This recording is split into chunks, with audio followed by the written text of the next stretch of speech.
by now, but that I am an investment banker. Fellow Toastmasters and distinguished guests, I am a runner. I also participate in triathlon events where you swim, bike, and run back to back. But growing up, I was fat.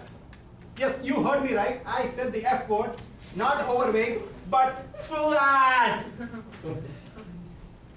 I remember in 1993, I was 16 years old. I decided to participate in a mini marathon. My buddy and I, we decided to run the race together. Now we were friends because we were the two fat kids in high school that the bullies made fun of. Now we were running along in the race, huffing and puffing. And then I see the third graders passes by. And shortly after that, the second graders passes by. And finally, I notice something big in the corner of my eyes. I turn around and look. It's the security officer. I said, "Hey officer, where are you going? You're supposed to ensure our safety." Even he passes us by. We were the last two guys in the race. I look at my friend, he's not doing very good. He's like, "Hey man, I feel like I'm about to die. Do you feel like you're about to die too?" I'm like, "Yeah. Want to take a cab?" So we took a cab, got out there 500 feet before the finish line and finished the race. The whole incident freaked me out. I decided not to run or exercise ever again in my life. After having made the decision, not only was I not exercising, I was overeating like I was going out of style. My nickname was Big Mac because somebody saw me eat 2 Big Macs for lunch. I'm glad he didn't notice me about 10 minutes earlier because my nickname would have been Fried Chicken.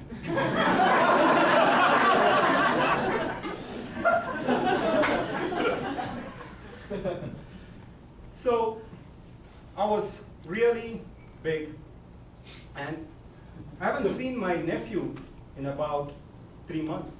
He comes to visit me. And then he looks up at me and says, "PJ, are you pregnant?" Big belly. I laugh at it now, but back then it hurt me emotionally.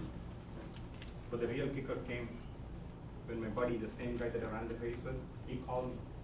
He said, "VJ, the doctors have diagnosed that I have atrial fibrillation." Atrial fibrillation is a heart condition. I would like your help to do a small demonstration to explain what it means. So everyone put your hands together like this. So that's how a regular heart beats. It's happy, it's got a rhythm to it. Now go like this.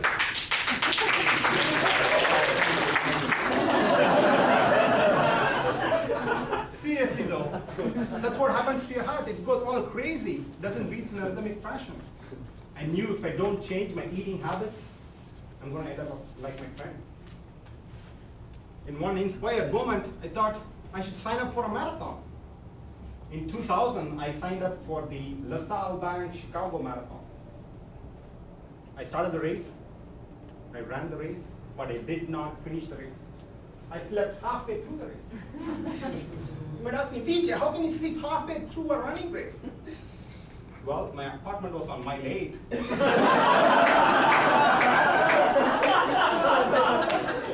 Go in, freshen up, and join right back in. I was tired. Next thing you know, passed out on the couch, and when I woke up, it was 6 o'clock in the evening, and the race was already over. I told the story to my nephew, the same guy. He's now 5.5 years old.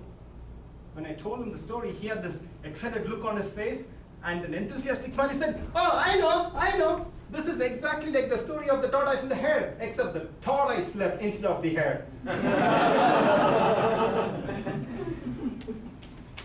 My first marathon was a disaster. It was hard, it was miserable.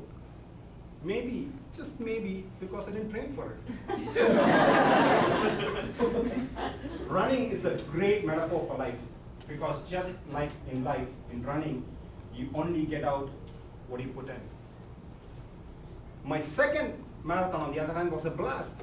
I signed up for the 2005 Honolulu Marathon. I started running the race on the day of the marathon. This time, no second or third graders passed me. The security officer didn't pass me. There was this one grandma with a picture of her grandkids on a t-shirt. She passed me by. Story. I was running along and I'm in excruciating pain. My t-shirt is drenched in sweat. My lips are parched from the heat of the Hawaiian sun. 6 hours and 41 minutes later, I finally finished the race!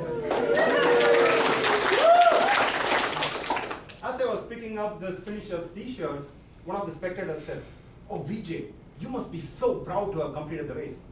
I thought about it for a moment. Am I proud to complete the race? Hey, if you want to finish the race, you can always take the cab. No, I did not tell him that. What I told him was, I am happy I finished the race, but what I'm most proud of is that I had the courage to start running. Fellow Toastmasters, what is one area of your life where you need courage to start something new? Let's face it, when you start something new, you're going to fail. Guaranteed. Boy, isn't this a positive speech? You don't need courage if you know you're going to succeed. I failed trying to run the mini marathon. I failed trying to control my eating habits. I failed trying to run the Chicago marathon. I had to reach deep down to access my courage to start running. Now, after doing this marathon a couple of times, I thought, this marathon thing is getting easy. Let me try something new. I made a logical decision to do a triathlon. Hey, what's the worst that could happen? Except I don't know how to swim. I did my first triathlon and I sucked. I didn't realize how bad I sucked until I read a blog post by someone else which said, "Thanks to BJ Anma, I was not the last person to finish the race."